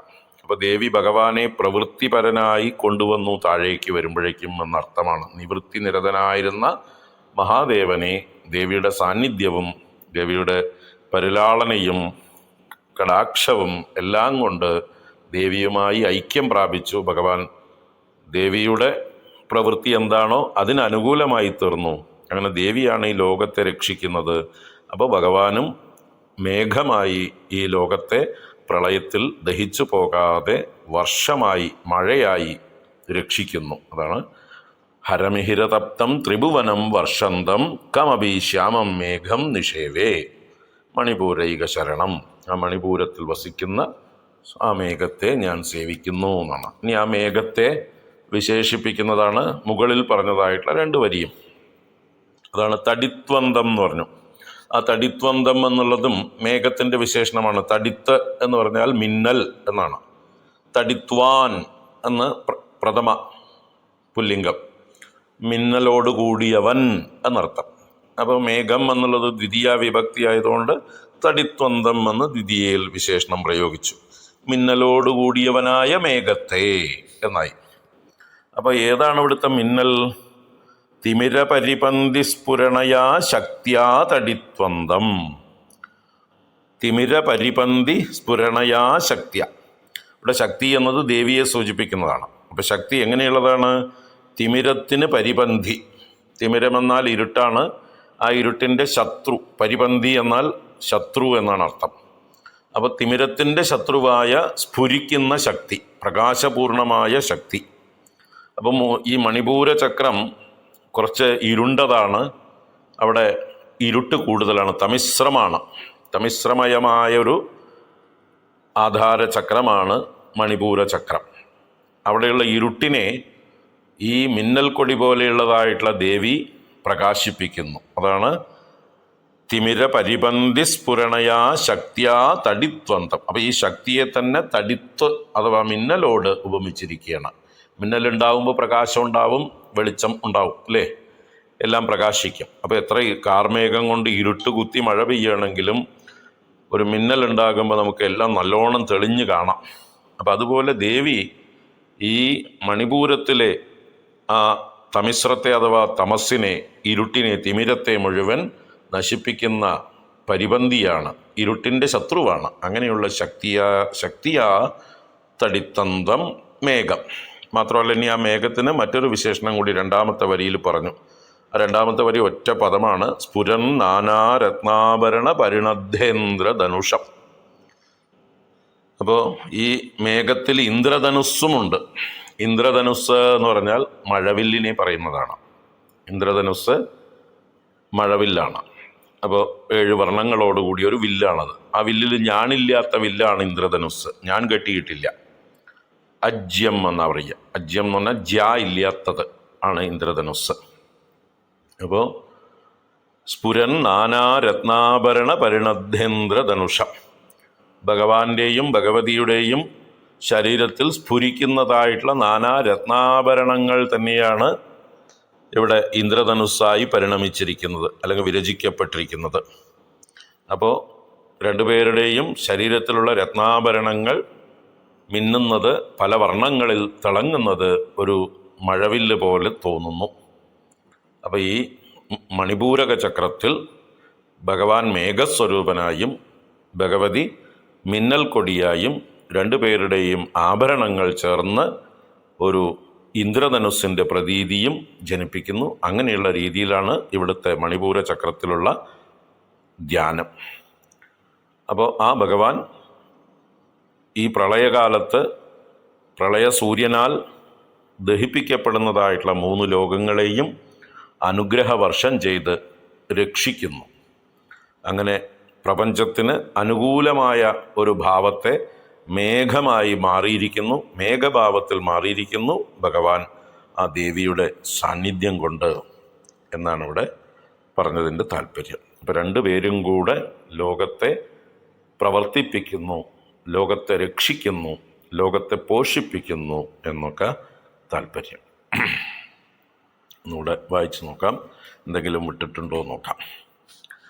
തടിത്വന്തം ശക്ത്യാ തിമിര പരിപന്തി സ്ഫുരണയാ സ്ഫുരന്നാനാരത്നാഭരണ പരിണദ്ധേന്ദ്രധനുഷം തവ ശ്യാമം മേഘം കമപി മണിപൂരൈക ശരണം നിഷേവേ വർഷന്തം ഹരമിഹിരതപ്തം ത്രിഭുവനം. ഇവിടെ തവ എന്നും മണിപൂരൈക ശരണം എന്നും ചേർത്തെടുക്കേണ്ടതാണ്. അമ്മയുടെ മണിപൂരത്തിൽ വസിക്കുന്നതായിരിക്കുന്ന ആ അനിർവചനീയനായ ആ മേഘസ്വരൂപനായ ഭഗവതിയാകുന്ന ശക്തിസ്വരൂപിണിയാകുന്ന മിന്നൽ കൊടിയോടുകൂടിയതും രത്നാഭരണങ്ങളാകുന്ന ഇന്ദ്രധനുസ്സോടുകൂടിയതുമായ പ്രളയകാലത്ത് സൂര്യനാൽ ദഹിപ്പിക്കപ്പെടുന്ന 3 ലോകങ്ങളെയും തൻ്റെ കരുണാപൂർണമായ കടാക്ഷം കൊണ്ട് വർഷിച്ച് രക്ഷിക്കുന്നവനുമായിരിക്കുന്ന ആ മഹാദേവനോടുകൂടി അമ്മയെ ഉപാസിക്കുന്നു എന്ന് തന്നെയാണ് അർത്ഥം. ഇവിടെ ഭഗവാനെ ഉപാസിക്കുന്നു എന്നാണ്. മേഘം നിഷേവേ, ശ്യാമം മേഘം നിഷേവേ എന്ന് പറയുമ്പോൾ ഇപ്പം ദേവി കൂടെയുണ്ട്, ഒട്ടിച്ചേർന്നിരിപ്പുണ്ട് അല്ലേ. മിന്നൽ കൊടിയെ മേഘത്തിൽ നിന്ന് വേർതിരിക്കാൻ പറ്റുമോ? മേഘത്തിലാണ് മിന്നൽ കൊടി ഇരിക്കുന്നത്. അപ്പം മേഘവും മിന്നൽ കൊടിയും അഭേദ്യമായി ചേർന്നിരിക്കുന്നു ശിവശക്തി ഐക്യസ്വരൂപത്തിൽ. അപ്പോൾ രണ്ടുപേരും കൂടി ലോകത്തെ രക്ഷിക്കുന്ന ഒരു പ്രവൃത്തിയെയാണ് ഇവിടെ ധ്യാനിക്കുന്നത്. അങ്ങനെ ധ്യാനിക്കുന്ന